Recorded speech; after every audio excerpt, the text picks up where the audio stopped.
तपाईको भाग्य साँच्चीकै डरो रहेछ भने तपाईको भाग्यले डोराएर यो घरसम्म ल्याउँछ।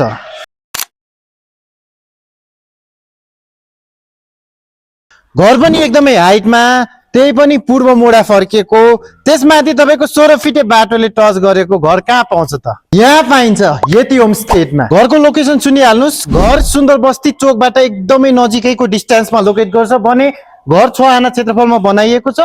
घर हेर्दा बंगलो स्टाइलको देखिए पनि सेमी बंगलो छ। घरको मुनि अन्डरग्राउन्ड बेसमेन्ट निकालेको छ जहाँ तपाईको पार्किङ स्पेस पाउन सक्नुहुनेछ। 3-4 वटा गाडी त मज्जाले अटाउँछ यो पार्किङ स्पेसमा। र माथि तपाईको फर्स्ट फ्लोरमा छ 2 BHK जुन तपाईले रेन्टमा दिन सक्नुहुन्छ। टपमा आफ्नो लागि 4 BHK छ जसमा तपाईको 3टा अट्याच मास्टर बेडरुम पाउनुहुनेछ। ल आउनुस् घर भित्रैबाट देखाउँछु म तपाईलाई। यो भयो तपाईको घरको फर्स्ट फ्लोर। यहाँबाट तपाईको रेन्टल स्पेसको इन्ट्रान्स पाउनुहुनेछ। भित्र रेन्टको लागि 2 BHK छ भने आउनुस् माथि आफू बस्ने टपको 4 BHK मा हेर्न जाउँ।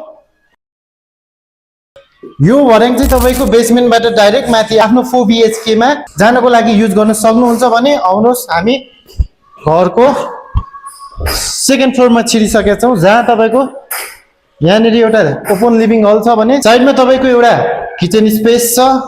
किचन स्पेसको साइडमा एउटा सानो बाल्कनी निकालिएको छ जहाँ तपाईको लन्ड्री पर्पजको लागि युज गर्न सक्नुहुनेछ। यो हेर्नुस् लगभग फिनिशिङ भइसकेको छ।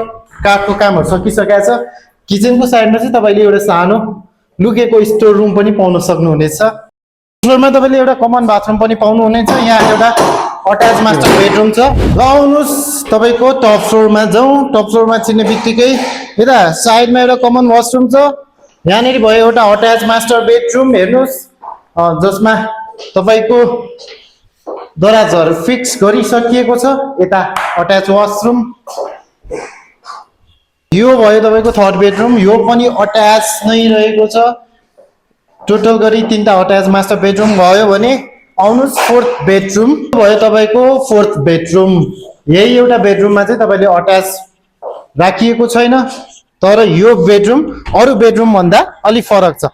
आफ्नो एउटा यहाँनिर बाल्कनी स्पेस देख्न सक्नुहुन्छ। एकदमै हाइटबाट मज्जाले सबै एरिया देखिन्छ। तपाईको सुन्दर बस्तीदेखि लगेर पारी तपाईले आँखाले भ्याएसम्मको नजारा इन्जोय गर्न सक्नुहुन्छ यो प्राइभेट बाल्कनीबाट।